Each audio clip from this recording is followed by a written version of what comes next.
فرمانے لگے حضرت صہیب رومی رضی اللہ تعالیٰ عنہ اگر میں یہ مال و متاع سارا تمہارے حوالے کر دوں تو کیا مجھے اجازت دی جائے گی کہ میں مکہ چھوڑ کر مدینہ چلا جاؤں؟ انہوں نے کہا پھر اجازت دی جائے گی. کہا یہ سارا کچھ تم رکھ لو، مجھے ہجرت کر دو. یہ مال و متاع جو میں نے کمایا ہے، حاصل کیا ہے، یہ سارا تم رکھ دو، میں اللہ کے خاطر قربان کرتا ہوں، مجھے جانے دو. آپ صلی اللہ علیہ وسلم نے جب سنا یہ واقعہ تو فرمایا صہیب رومی نے سب کچھ یہ جو سودا کیا، اس سودے کے اندر بڑا فائدہ حاصل کر لیا. بزرگوں کیوں کہ انہوں نے اس کو چھوڑا، صرف اللہ کی رضا کے لیے چھوڑا، اللہ کے لیے چھوڑا. بزرگوں فرمایا من کان للہ کان اللہ لہ، جو اللہ کا ہو گیا پھر اللہ اس کا ہو جاتا ہے. جو اللہ کو پا لیتا ہے وہ جیت جاتا ہے، جو اللہ کو کھو بیٹھتا ہے وہ ہار جاتا ہے. جس سے اللہ راضی ہوا اس کی دنیا بھی بن گئی. آخرت کا تو وعدہ ہے ہی، لیکن اس سے پہلے اللہ رب العزت دنیا بناتا ہے. اس لیے جب ہم دعا کرتے ہیں نا ربنا آتینا فی الدنیا، پہلے ہم خیر مانگتے ہیں دنیا کے لیے. آخرت تو جو بندہ اللہ کو راضی کرے گا، بندہ ہو یا بندی، بشرط ایمان والا ہو، جو اللہ کو راضی کرے گا تو آخرت تو بنے گی. اللہ پاک اس سے پہلے دنیا بناتا ہے، دنیا چمکاتا ہے، دنیا کے اندر بھی عزت، برکتیں ہی برکتیں اس کے کاروبار کے اندر، اور آخرت کا وعدہ تو ہے. تو اس لیے بزرگوں اگر ہم دیکھیں کہ ہمارا دنیا کے اندر آنے کا مقصد کیا ہے، ہمیں پیدا کیوں کیا گیا ہے، تو اس کا مقصد ایک ہی ہے، اللہ کی عبادت کرنا، یعنی اللہ کو راضی کرنا، اللہ کے حکموں کے مطابق زندگی گزارنا، اور وقت کے نبی کی سنتوں کے مطابق زندگی گزارنا. اس سے پہلے جنہوں نے اللہ کو مانا، اللہ کی مانی، اللہ نے کامیاب کر دیا. نبی پر ایمان لائے، نبی کی مانی، اللہ نے کامیاب کر دیا. اس سے پہلے بھی جس نے اللہ کو نہیں مانا، اللہ کی نہیں مانی، وقت کے نبی کو نہیں مانا اور وقت کے نبی کی نہیں مانی، اللہ نے اس کو ناکام کر دیا. تو اس کے بعد بھی ایسا ہی سلسلہ چلے گا. جو اللہ کو مانے گا اور اللہ کی مانے گا، اللہ اس کو کامیاب کرے گا. تو بزرگوں آپ صلی اللہ علیہ وسلم مکہ المکرمہ کے اندر 53 سال زندگی گزارتے ہیں، اور اس کے بعد ہجرت فرما کر مدینہ آتے ہیں، اور 10 سال مدینہ منورہ کے اندر گزارتے ہیں. پھر آپ صلی اللہ علیہ وسلم کا اس دنیا سے انتقال ہو جاتا ہے، وفات پا جاتے ہیں. محترم بزرگوں آپ نے اکثر و بیشتر حضرات علماء کرام سے سنا کہ ساری کائنات کو، دو جہاں کو، دنیا کی ہر چیز کو اللہ رب العزت نے صرف جناب رسول اکرم صلی اللہ علیہ وسلم کے خاطر پیدا کیا. یعنی اس دنیا کو بنایا گیا آپ صلی اللہ علیہ وسلم کے خاطر. پتہ یہ چلا آپ صلی اللہ علیہ وسلم کے خاطر دنیا بنی تھی، لیکن آپ صلی اللہ علیہ وسلم بھی اس دنیا کے اندر کل 63 سال زندگی گزار سکے، پوری زندگی دنیا کے اندر نہیں رہے. پتہ یہ چلا اگر جس کے خاطر دنیا بنی تھی، اگر دنیا کے اندر رہنے کا کسی کو حق ہو تو وہ نبی علیہ السلام کو ہوگا. لیکن نبی علیہ السلام بھی یہاں نہیں رہے. پتہ یہ چلا اس دنیا کے اندر کوئی ہمیشہ نہیں رہے گا. سارے جو بھی آئے دنیا کے اندر یہاں سے جانے کے لیے آئے. اور اللہ رب العزت نے فرمایا کل من علیہا فان ویبقى وجہ ربک ذو الجلال والاکرام. ہر چیز کے اوپر فنا ہے، ہر چیز فنا ہو جائے گی، ایک رب کی ذات کو بقا ہے، وہ باقی رہے گی. جب کچھ نہیں تھا تو اللہ تھا، اب دنیا وجود کے اندر ہے تو اللہ ہے. ایک وقت آئے گا دنیا ختم ہو جائے گی، اللہ ہمیشہ سے تھا، ہمیشہ رہے گا. محترم بزرگ اور دوستو جب ظلم کی انتہا ہوئی، ہجرت کرنے لگے باقی صحابہ. ابو بکر نے بھی اجازت مانگی، یا رسول اللہ صلی اللہ علیہ وسلم مجھے اجازت ہے ہجرت کی. آپ علیہ السلام نے فرمایا کہ مجھے اللہ سے امید ہے مجھے بھی ہجرت کا حکم آ جائے گا. مطلب یہ تھا کہ آپ کو ہجرت کے درمیان میری رفاقت نصیب ہوگی، یعنی آپ میرے ساتھ ہجرت کریں گے. ابو بکر سے فرمایا گیا. خیر آپ صلی اللہ علیہ وسلم کے اوپر جنہوں نے ایمان نہیں لایا تھا، یعنی کفر کے اندر تھے، اس کے باوجود بھی آپ صلی اللہ علیہ وسلم کو وہ صادق اور امین کے لقب سے جانتے تھے. آپ صلی اللہ علیہ وسلم کو صادق امین کہہ کر پکارا کرتے تھے. کچھ لوگ وہ تھے جو ایمان کے اندر داخل نہیں ہوئے، اس کے باوجود اپنی امانتیں آپ صلی اللہ علیہ وسلم کے پاس رکھا کرتے تھے. آپ نے علی کو بلایا، فرمایا ہجرت کا ہمیں حکم ہوا ہے، ہم صبح ہجرت کریں گے. آپ کے پاس میں یہ مکہ والوں کی امانتیں چھوڑتا ہوں، آپ یہ ان کی امانتیں ان کے سپرد کر کے آپ بھی ہجرت فرما کر مدینہ منورہ آ جانا. کس سے فرمایا؟ علی رضی اللہ تعالیٰ عنہ سے. خیر اس کے بعد جو بھی امانتیں تھیں ان کے سپرد کی، آپ مکہ والوں کی امانتیں ان تک پہنچا کر آ جانا۔ بزرگ اور دوستو، ابو بکر سے فرمایا نبی علیہ السلام نے، ابو بکر چلنا ہے، حکم آ چکا ہے۔ ابو بکر نے ایک مرتبہ بھی مڑ کر نہیں پوچھا یا رسول اللہ کہاں چلنا ہے۔ ظاہر سی بات ہے، ابھی آپ میں سے کوئی مجھے کہے گا مولوی صاحب چلو، تو یہ فطری چیز ہے، میں آپ سے ایک مرتبہ تو پوچھوں گا حضرت چلو جاؤں گا میں یا نہیں جاؤں گا، وہ بات کی بات ہے، کہ پہلے مجھے بتاؤ جانا کہاں ہے۔ لیکن ابو بکر نے نہیں پوچھا، اب آپ نے فرمایا چلنا ہے تو فرمایا چلو، چل پڑے۔ ان کی بیٹی ہے حضرت اسماء رضی اللہ تعالیٰ عنہا، اپنا دوپٹہ پھاڑا، 2 حصے کیے، کھانا باندھا اس کے اندر آپ صلی اللہ علیہ وسلم کے لیے اور اپنے والد حضرت ابو بکر رضی اللہ تعالیٰ عنہ کے لیے۔ اللہ رب العزت کو ان کی یہ ادا بڑی پسند آئی اور روانہ کی آپ صلی اللہ علیہ وسلم کو حضرت ابو بکر صدیق رضی اللہ تعالیٰ عنہ کو۔ ابو جہل کو پتا تھا آپ صلی اللہ علیہ وسلم ابو بکر کے پاس ضرور جائیں گے۔ ابو بکر کے گھر کا رستہ اختیار کیا، وہاں پہنچے۔ وہ کفار مکہ ابو جہل آ کر ابو بکر کی بیٹی سے پوچھا، اسماء سے، نبی صلی اللہ علیہ وسلم اور آپ کے والد ابو بکر کہاں ہیں؟ انہوں نے لا علمی کا اظہار کیا، نہ فرمایا مجھے پتا ہے، نہ فرمایا نہیں پتا ہے، لا علمی کا اظہار کر دیا۔ اس نے مارا زور سے تماچا حضرت ابو بکر صدیق رضی اللہ تعالیٰ عنہ کی بیٹی حضرت اسماء رضی اللہ تعالیٰ عنہ، اور اس کے بعد آپ کو تلاش کرتے ہوئے جہاں جہاں سے قدم لگے تھے ان قدم کے نشان دیکھتے دیکھتے ان کو تلاش کرتے ہوئے چلے گئے۔ جب چل رہے تھے ابو بکر اور نبی علیہ السلام، تھوڑا سا وقت طے کیا، تھوڑا سا راستہ طے کیا، آگے چل کر ابو بکر نے فرمایا یا رسول اللہ صلی اللہ علیہ وسلم، یہ پتھریلی زمین ہے، یہاں پتھر ہی پتھر ہے، آپ ایسا کریں میرے کندھوں کے اوپر سوار ہو جائے، میں آپ کو اٹھا کر لے جاؤں گا۔ ابن حجر عسقلانی رحمۃ اللہ علیہ فرماتے ہیں ابو بکر نے آپ صلی اللہ علیہ وسلم کو اپنے کندھوں کے اوپر اٹھا کر سفر کرنا شروع کر دیا۔ چلتے چلتے غار سور کے پاس پہنچے اور وہاں پہنچنے کے بعد آپ مجھے بتائیں، ایک بندہ وزن اٹھا کر چلے، جب وہ وزن کو وہاں چھوڑتا ہے تو مجھے بتائیں وزن تھکتا ہے یا بندہ تھکتا ہے؟ بندہ تھکتا ہے جس نے وزن کو اٹھایا تھا۔ اب ظاہر سی بات ہے تھکا کون تھا؟ ابو بکر۔ آرام کی ضرورت کس کو تھی؟ ابو بکر کو۔ لیکن قربان جائے ابو بکر رضی اللہ تعالیٰ عنہ پر، قربان جائے، نہیں فرمایا کہ میں تھوڑی دیر آرام کر لوں، میں تھک گیا ہوں، میں نے آپ کو اٹھا کر لایا ہے، نہیں فرمایا، بلکہ اپنے پاس جو چادر تھی، جو کپڑا تھا، اس کو نیچے بچھایا اور اس پر نبی علیہ السلام سے فرمایا کہ آپ تھوڑی دیر آرام کر لیں، آپ تھک گئے۔ کیا محبت حضرت ابو بکر صدیق و نبی علیہ السلام کے ساتھ، کتنا عشق تھا اور کتنا پیار تھا۔ فرمایا آپ تھوڑی دیر آرام کریں، آپ تھک گئے ہیں۔ اپنے بارے میں نہیں سوچا کہ میں تھکا ہوں، میں نے آپ کو اٹھایا۔ ایک بزرگ رحمۃ اللہ علیہ فرماتے ہیں ابو بکر واحد ایک ہیں جنہوں نے آپ علیہ السلام سے فرمایا کہ آپ میرے کندھوں کے اوپر سوار ہو جائے، اس لیے کہ ان کے بغیر آپ صلی اللہ علیہ وسلم کو کسی نے نہیں فرمایا آپ میرے اوپر سوار ہو جائے، اس وجہ سے کہ آپ صلی اللہ علیہ وسلم کے وجود کا وزن کوئی نہیں اٹھا سکتا تھا۔ ابو بکر نے اس وقت اس وجہ سے اٹھایا کہ آپ صلی اللہ علیہ وسلم کی وفات ہو جانے کے بعد اس خلافت کا جو وزن ہے، جو ذمہ داری ہے، وہ بھی ابو بکر کے کندھے کے اوپر آئے گی۔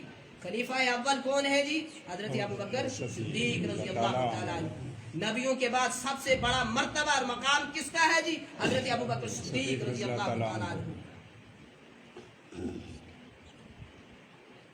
اچھا، اس کے بعد غار سور کے اندر جانا ہے، جہاں پر بالکل اندھیرا ہی اندھیرا ہے اور رستے کا بھی پتہ نہیں ہے۔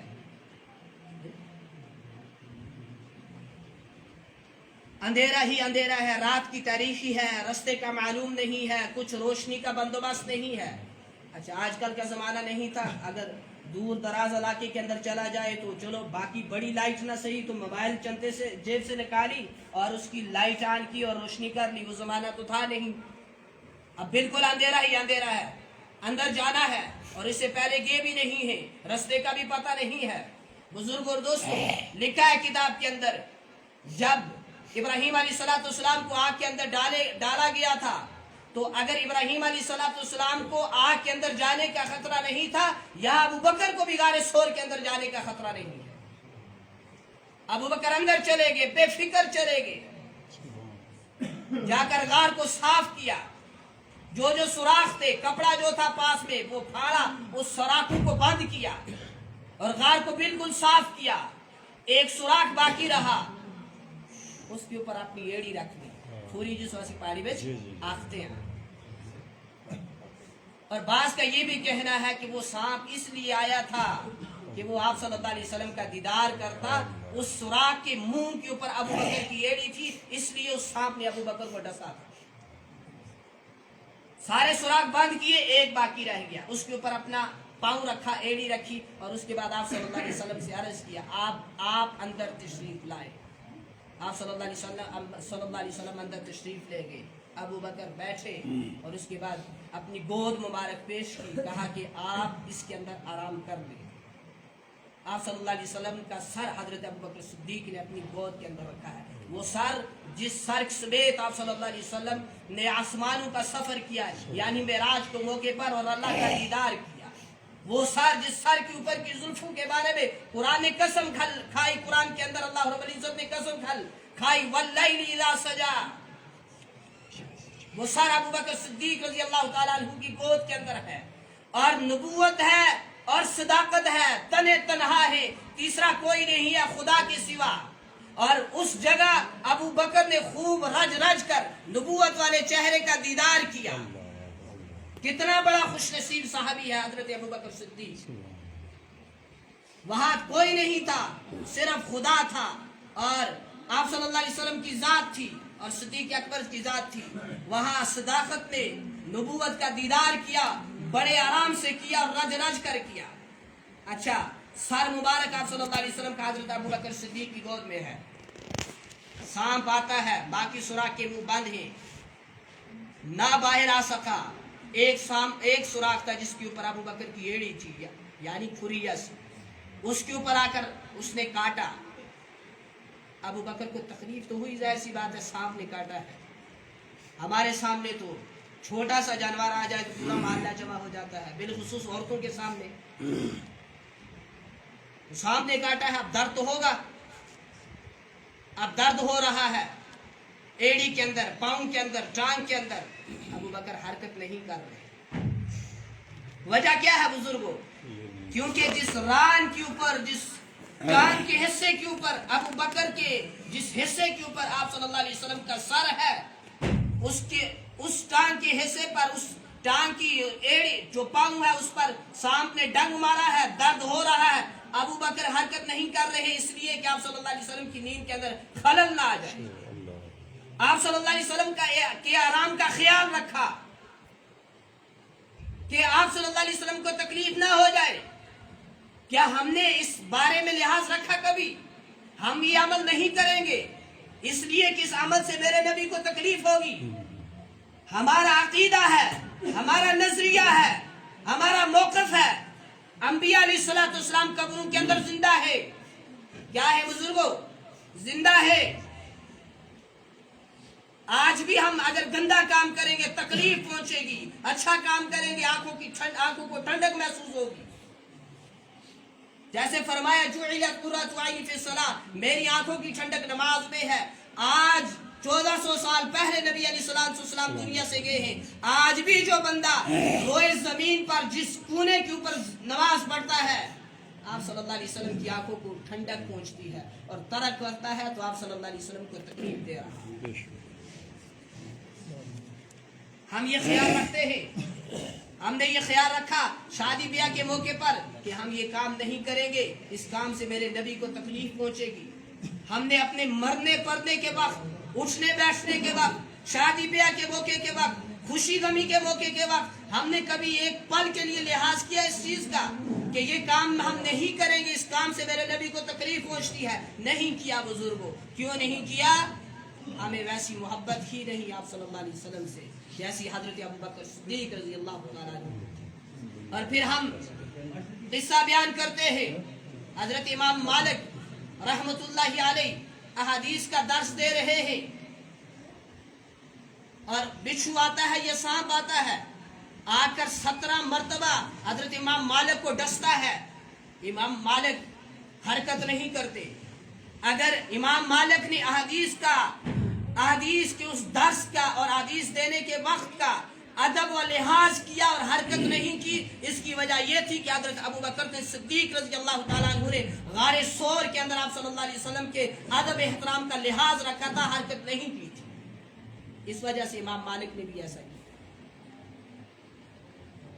اور بزرگوں، جب آپ صلی اللہ علیہ وسلم کا سر ہے گود کے اندر، ابو بکر کی گود کے اندر، آخر انسان ہے، درد تو ہوتا ہے، اور پھر جسم کے ایک حصے کے اندر درد ہو، سارا جسم درد محسوس کرتا ہے، درد ہوا، پہلے تو برداشت کیا، اس کے بعد جب آنسو نکلے، یہ تو فطری چیز ہے، انسان کو زیادہ خوشی ہوگی تب بھی آنسو نکلتے ہیں، غم آئے گا تب بھی آنسو نکلتے ہیں، آنسو نکلے آنکھوں سے، آپ صلی اللہ علیہ وسلم کے چہرے انور کے اوپر پڑے، آنکھ کھل گئی، پوچھا ابو بکر کیا ہوا؟ فرمایا سانپ نے کاٹ لیا، سانپ نے کاٹ لیا۔ بتایا کیوں نہیں؟ کہا میں نے سوچا آپ سوئے ہوئے۔ اور بزرگوں یاد رکھیں، نبی کے سونے میں اور امتی کے سونے میں فرق ہے۔ امتی جب سوتا ہے آنکھ بھی سو جاتی ہے، دل بھی سو جاتا ہے، نبی جب سوتا ہے آنکھ سوتی ہے، دل نہیں سوتا۔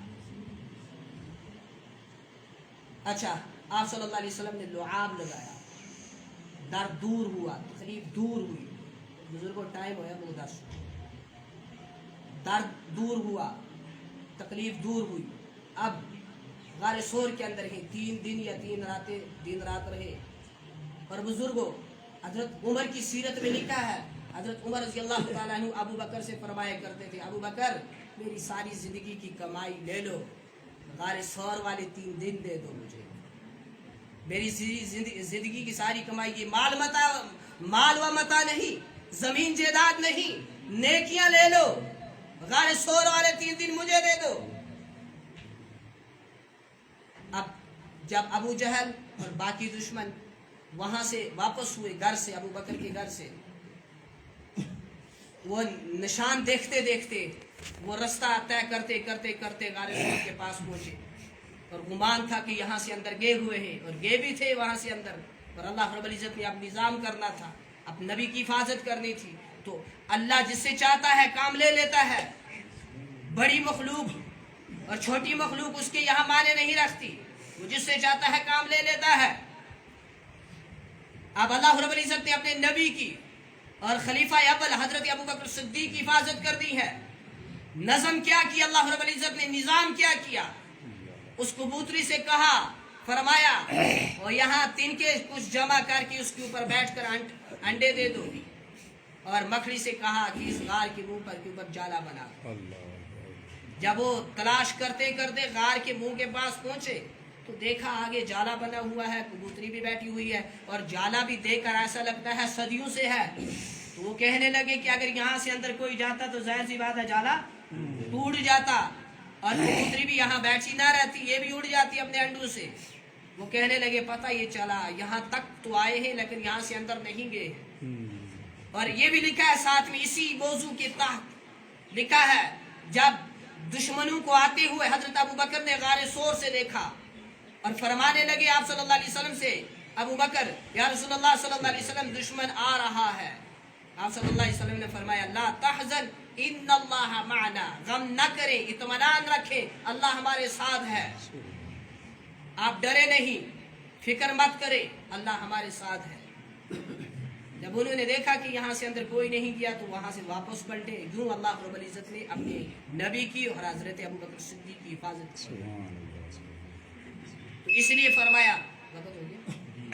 فرمایا من کان للہ کان اللہ لہ، جو اللہ کا ہو گیا اللہ اس کا ہو جاتا ہے۔ اس لیے بزرگوں ہم نے اللہ کا ہو جانا ہے، پھر اللہ ہمارا ہو جانا ہے۔